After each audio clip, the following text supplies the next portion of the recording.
To start then, Tom, can you tell me why Celtic's decided to start this training academy for girls? Well, I think the reason is basically the fact that there's been so many girls writing into Robert Docherty, who's the head of the community programme, just basically asking to see, if Celtic have got anything going for girls as regarding the community programme, which is something that we've got here for all the young boys from as young as 3 and 4 years old all the way right through to the academy. And I think sort of Robert sat down with his people and came up with some ideas, and hence the reason that it's all kicking off now. So I think that instead of mums and dads bringing just a wee boy along to the community programme and wee girls got to stand and watch, there's now an opportunity for just to split, and the daughter can go with the girls' football and the son can go with the son's football. So it's something, as I say, it's very much a community thing, and I think basically that's something that's probably denied the female sector for far too long. Have you noticed a difference in the number of women and girls coming to Celtic Park over the years? Yeah, and also I think that it's amazing the amount of times they've been stopped with people asking me if there's anything for girls or any girls. I think it's basically taken off in England. I think the ladies' football's become very strong down there with good sponsorship. And hopefully I think that this is something that could lead to good things for the ladies' football team here at Celtic as well. As a footballer yourself and a coach, how good do you think the girls are?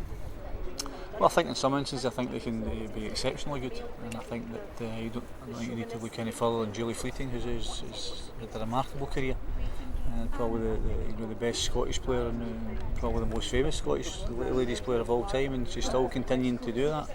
So I think that's something that the young girls will look at and hopefully aspire to. Do you think that the girls and women could ever be as good as the men, and there could be, No, totally not. No chance. No, I think that the big difference would be the physiological thing, which would make it men, I think, certainly in that respect, are stronger.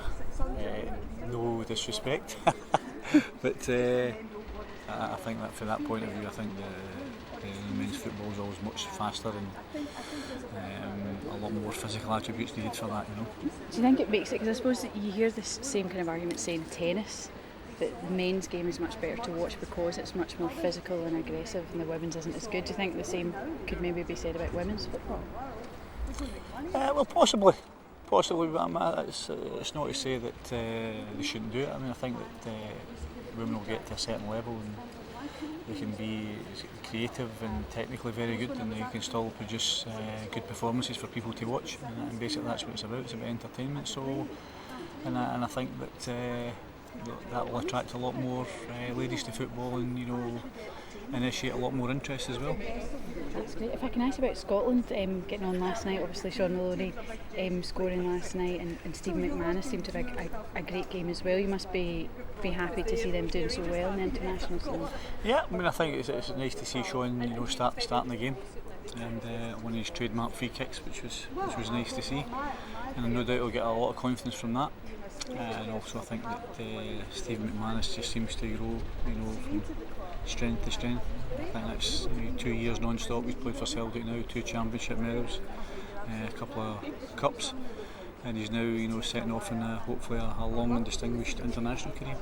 How much of an influence does the way the players play for Scotland have on the club and their chances with the club? Well, I think it's a sort of pathway really. I mean, I think that the way to get to the national team is obviously to play well for your club, and I think then the way to get more acclaim on a worldly basis, if you like, or a national level, is basically playing against other countries' good players. And I think if you can prove you're a good player at national level, then I think that raises your esteem and also your profile within the football world. Yes, I suppose it's a sort of two-way thing then, as you say, you're playing well at club to get to. Well, yeah, most definitely. I mean, I think that probably in the not too distant past there wasn't really a lot needing done for young players to suddenly get an international cap. But I think over the last 4 or 5 years, I think it's now settled down, and in particular over the last couple of years, I think there's been a sort of sifting of the actual quality of players that are capable of handling that level, and I think we're seeing that in a more consistent basis now. I suppose now is the time the players are finally getting a holiday.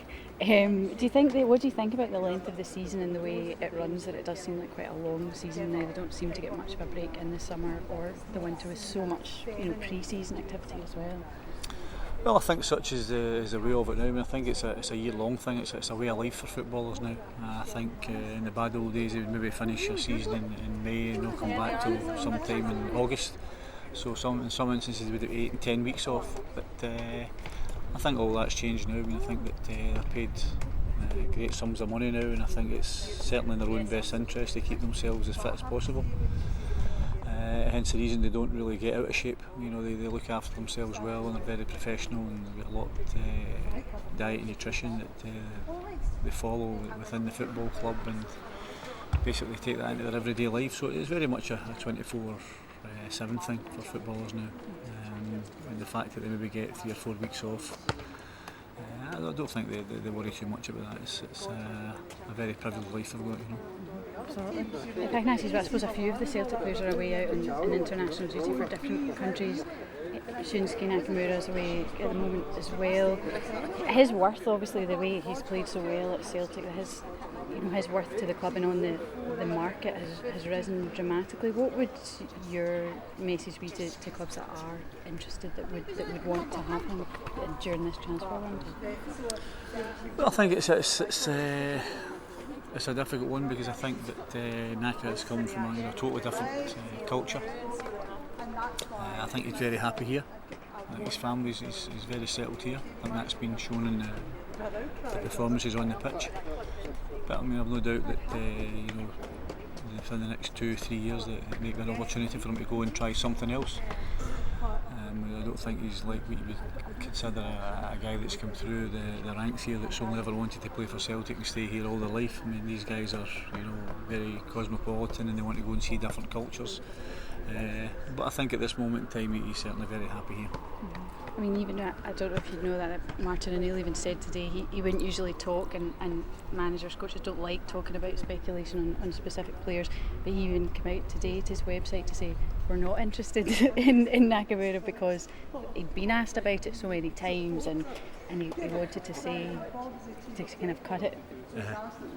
Well, I think one of the big things that footballers and people that are involved in football have to live with now is the amount of media interest, which is also 24/7. And that being the case, I mean, there's a lot of untruths circulate, and managers and coaches and players are always continually asked to confirm or deny things. And it's just, no matter what you say, there'll always be interest in good players. And that's just the way of it. I mean, coaches will always be interested in good players, and good players will always be in demand, and everything else is the sort of trivia side of the game, where it fills newspapers every day, and then they get put in the bin, and then another day there's another thing started and everything. But I don't think it's anything that anybody really takes too seriously. I've just said that you don't like speaking about specific players, but there was reports say about David Marshall that he might be moving on. What's the situation with him? No, I mean, I think that David has spoken to the manager as regarding his future, because obviously a young guy that's done ever so well here, and just found himself through a bit of misfortune really to find himself in the reserve team when Arthur Boric came in, took over, and he's been absolutely fantastic. So I think David's just sort of trying to look to now to try and see where his future lies, because he basically wants to go and play regular first team football. So hopefully that something can be agreed and it can suit both parties. Thank you very much. Thank you.